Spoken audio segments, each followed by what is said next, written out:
સુરત મહિધરપુરા ખાતે ચોથા માળે સિલિન્ડર લીકેજથી આગ ફેલાઈ હોવાની ઘટના. સુરતના મહિધરપુરા વિસ્તારમાં આવેલ 4 માળના મકાનમાં ચોથા માળે અચાનક આગ થયેલા વિસ્ફોટે હડકંપ મચાવી દીધો છે. જ્વેલરી પોલિશિંગ માટે ઉપયોગમાં લેવાતા રૂમમાં બપોરે રસોઈ બનાવતી વખતે ગેસ સિલિન્ડર લીકેજ થતાં આગ લાગી ગઈ. આગ થોડા જ સમયમાં ફ્રિજ સુધી ફેલાઈ ગઈ અને તેના કોમ્પ્રેસરમાં જોરદાર ધડાકો થયો હતો. ધડાકાના અવાજ સાથે જ બિલ્ડિંગના રહેવાસીઓ અને આસપાસના લોકો દોડી આવ્યા.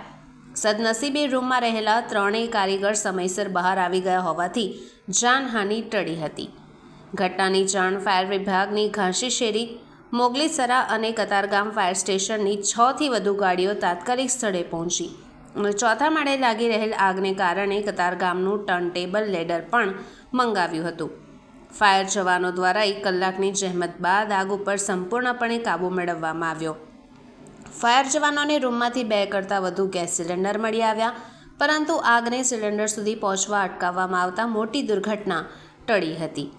જોકે આગમાં ગાદલા, વાયરિંગ, ફર્નિચર અને ફ્રિજ સંપૂર્ણ રીતે બળીને ખાખ થઈ ગયા છે. આગ ઉપર કાબૂ મેળવતા વિસ્તારવાસીઓએ પણ રાહતનો શ્વાસ લીધો છે.